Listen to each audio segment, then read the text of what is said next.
கடவுள் சொல்கிறார், நீ பரிசுத்தவானு, நீ சரியான அட்மாஸ்பியருக்குள்ள வந்தன்னா இந்த வித்து வளர்ந்து மரமாக மாறிடும்ன்றார்.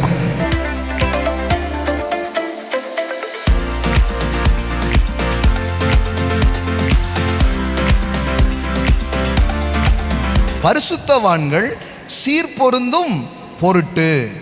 நீங்க எல்லாருமே பரிசுத்தவான் தான், ஆனா இன்னும் திருந்த வேண்டியது இருக்குன்றாரு. பைபிள் வந்து பாவியை திருந்துன்னு சொல்லலை, ஏன்னா பாவியை திருத்த முடியாது. பரிசுத்தவான இன்னும் திருத்தலாம், அந்த வித்து உள்ள இருக்கு. ஏங்க, தேங்காயத்தான் தென்னை மரமா வளர்க்க முடியும், மாங்காய தென்னை மரமா வளர்க்கவே முடியாது. அப்போ பரிசுத்த வித்து உள்ள இருக்கு. கடவுள் சொல்றார், நீ பரிசுத்தவானு, நீ சரியான அட்மாஸ்பியருக்குள்ள வந்தன்னா இந்த வித்து வளர்ந்து மரமா மாறிடும்ன்றார். அதுக்கு தான் சபை. ஆமென். fully equipped and perfect the saint for works of service to build up the body of Christ. கடவுள் பாருங்க, உங்களை தரமான ஆளா உருவாக்கணும்னு நினைக்கிறார். fully equipped, வேற மாதிரி உங்களை ஆக்கணும்னு நினைக்கிறார். எங்க தூக்கி போட்டாலும் ஜெயிக்கிற ஆளா உங்களை வைக்கணும்னு நினைக்கிறாருங்க. fully equipped. அந்த மாதிரி ஒரு சீடா நீங்க எழுமணும், அந்த மாதிரி தரமா நீங்க வரணும். அதுதான் கடவுளுடைய திட்டம், கடவுளுடைய நோக்கம். அதுக்கு தான் கடவுள் உங்களை கூப்பிட்டுருக்கிறார் பாருங்க. அப்போ பரிசுத்தவான்கள் சீர்பொருந்தும் பொருட்டு. பரிசுத்தவான்னாலே அவன்கிட்ட குறையவே கிடையாது அப்படின்ற அர்த்தம் கிடையாது. பைபிள் எப்படி சொல்லுது? பரிசுத்தவான்கள்னு சொல்லிட்டு எப்படி சொல்லுது? என்னங்க இப்போ தான் பரிசுத்தவானுன்றீங்க, அப்புறம் சீர்பொருந்தணுன்றீங்க, புரியுதா உங்களுக்கு?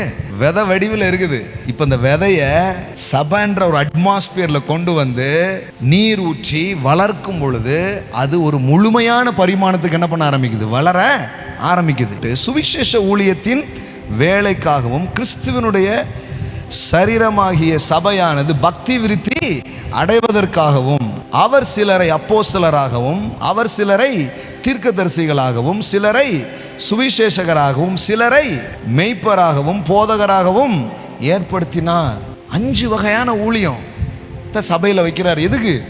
ஏன்னா பாருங்க, உங்களை எல்லாத்துலேயும் எக்யூப் பண்ணணும்னா அறிவியலுக்கு ஒரு டீச்சர், கணக்குக்கு ஒரு டீச்சர், ஒவ்வொரு சப்ஜெக்ட்டுக்கும் ஒருத்தர் வந்து ஃபுல்லாக தெரியணும்னு எப்படி கல்வி உலகம் வந்து செயல்படுதோ, ஆவிக்குரிய உலகம் அதை விட மேலே இருக்குது. அது முதல்ல பிளான் பண்ணிட்டு உங்கள் வளர்ச்சியை. நாம் இனி குழந்தைகளாயிராமல் மனுஷனுடைய சூதும் வஞ்சிக்கிறதுக்கு ஏதுவான தந்திரமுள்ள போதகமாகிய, எது இந்த வஞ்சிக்கிறது தந்திரமுள்ள போதகம்னா என்னது? சில பேர் நம்ம செழிப்பாக இருக்கிறோம், நல்லா இருக்கிறோன்னு அதை வஞ்சகம் தந்திரம்ன்றாங்க. இந்த கான்டெக்ஸ்ட் படி எது வஞ்சகம் தந்திரம் உள்ள போதகம்னா, சபைலாம் தேவையில்லை, அதெல்லாம் முக்கியம் இல்லை, அது போனாலும் போட்டானாலும் சரி, அதெல்லாம் வந்து சொல்லுவாங்க.